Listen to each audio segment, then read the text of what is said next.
వి gold trusted gold buyers మీరు తాకట్టు పెట్టిన బంగారాన్ని విడిపించి ఈ రోజు ఉన్న మార్కెట్ ధరకు కొనబడును. మొన్న చూస్తే ఇక్కడనే కొడంగల్కి వచ్చి మాట్లాడుతుండు రేవంత్ రెడ్డి, నేను 18,000 కోట్లు ఇచ్చేసినా అయిపోయింది రుణమాఫీ అని.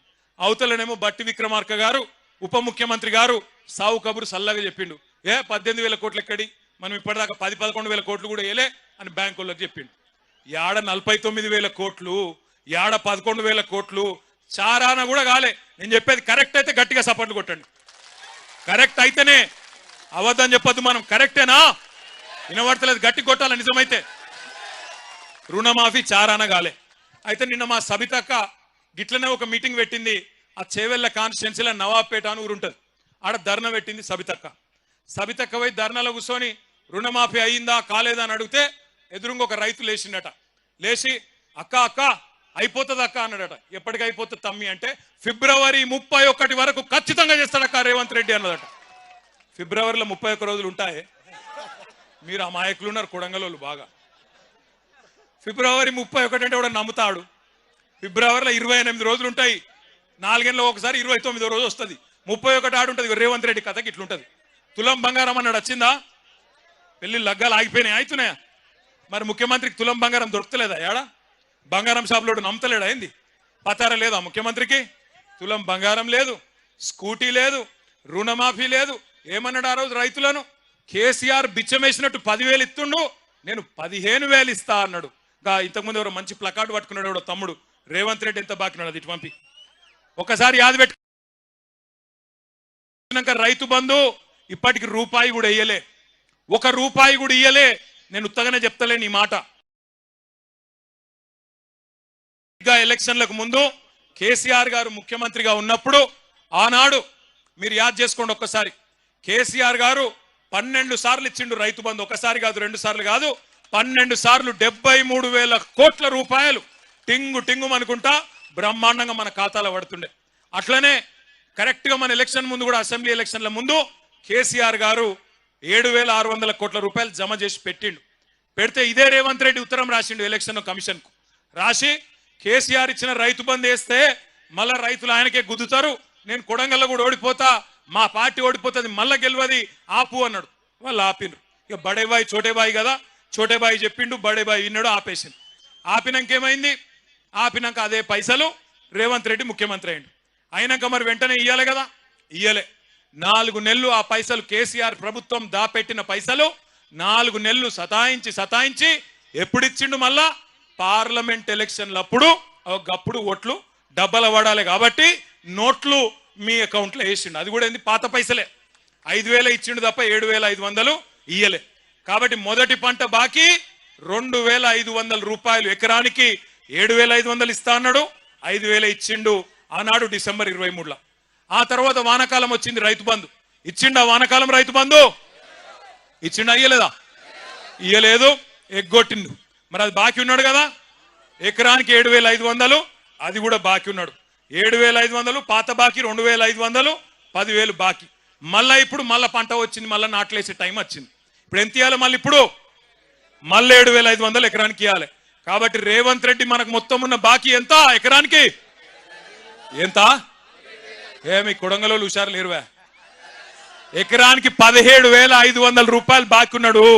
పాలమూరు బిడ్డగా, నల్లమల్ల అడవులో నుంచి వచ్చిన నేను ఒక రైతు బిడ్డగా 2 లక్షల రూపాయల రైతు రుణమాఫీ చేస్తా అని సరిగ్గా 60 రోజుల్లో 25,50,000 మంది రైతులకు 21,000 కోట్ల రూపాయలు, 2 లక్షలు రుణమాఫీ చేసి ఇచ్చిన మాట నిలబెట్టుకొని, మాట తప్పని మడమ తిప్పని పార్టీగా ఈరోజు 25,50,000 మంది రైతులకు 21,000 కోట్ల రూపాయల రైతు రుణమాఫీ చేసినాం.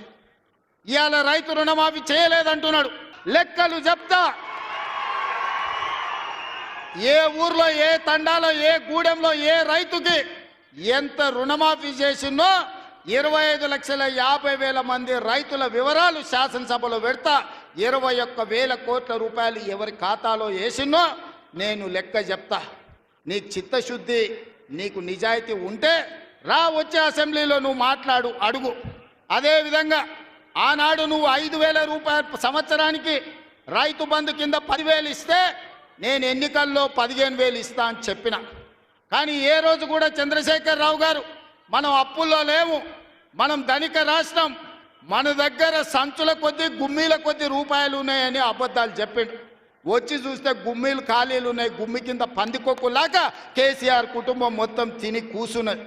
అయినా అధైర్యపడకుండా 15,000 బదులు ఆనాడు నువ్వు ఇచ్చిన 10,000 ఎగ్గొట్టిన 10,000 కాకుండా ఇవాళ 12,000 రూపాయల సంవత్సరానికి రైతులకు ఇవ్వాలని రైతు భరోసా కార్యక్రమాన్ని జనవరి 26 తారీఖు నాడు ప్రారంభించుకున్నాం.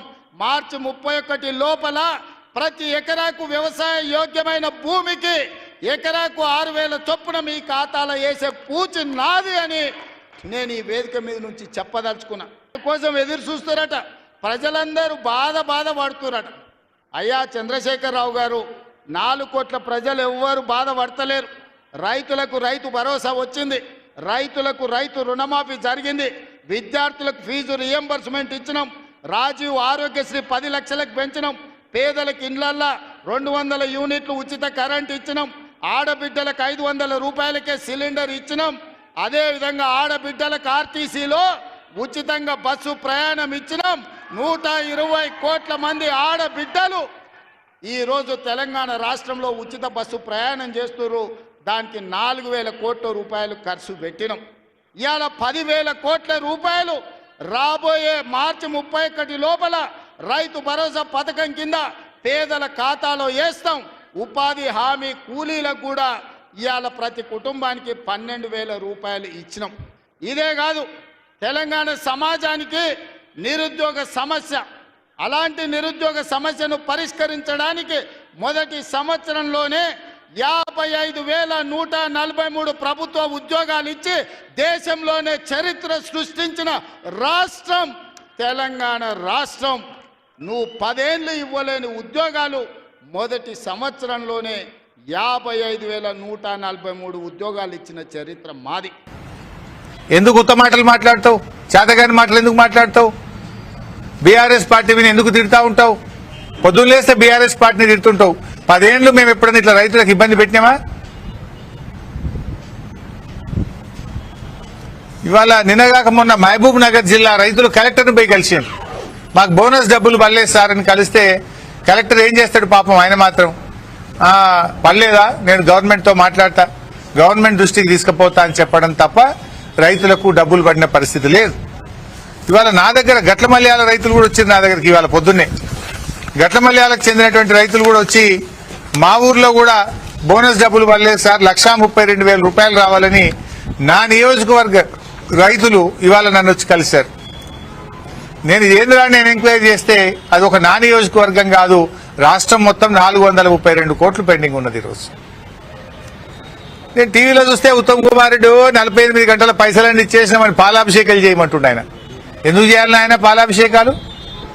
రుణమాఫీ ఎగ్గొట్టినందుకు, రైతు బంధు వేయనందుకు, సన్న వడ్లకు బోనస్ ఇయ్యనందుకు నీకు పాలాభిషేకాలు చేయాలన్నా? రాండి రేపు ఊర్లలోకి వస్తే ఏం అభిషేకాలు చేయాలో ప్రజలు చేసి చూపిస్తారు మీకు. ఇలా కందులు పొన్నం ప్రభాకర్ గారు వచ్చి సిద్దిపేటలో కందుల కొనుగోలు కేంద్రం స్టార్ట్ చేశారు, సంతోషం. రాష్ట్రమంతా మంత్రులు పోయి ప్రారంభించారు. ఏంది నాయన అంటే తీరా చూస్తే ఎకరానికి 3 క్వింటాలే కొంటారట. ఇదేమో రేషన్ ఇదేమన్నా సగం పాలన? బీఆర్ఎస్ పార్టీ ఉండగా రైతు ఎన్ని కందులు పండిస్తే అన్ని కందులు కొన్నాం మేము. కానీ ఇప్పుడు ఇది కాంగ్రెస్ సర్కార్, కోతల సర్కార్. ఇది ఎలక్షన్ల ముందేమో అవి కోతలు, ఏవి అడిగిందల్లా ఇస్తాం, కోతలే కోతలు. గెలిచిన తర్వాతనేమో కార్యక్రమాల అమలులో కోతలు.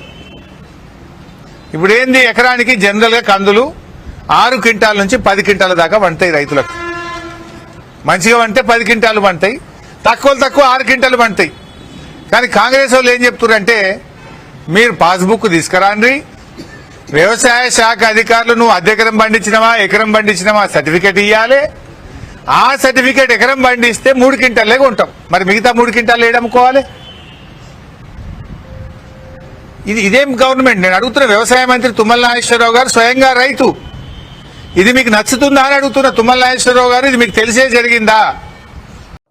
అరే ఇన్ని ఆర్థిక ఇబ్బందులున్నా మేము ఆలోచన చేశాం.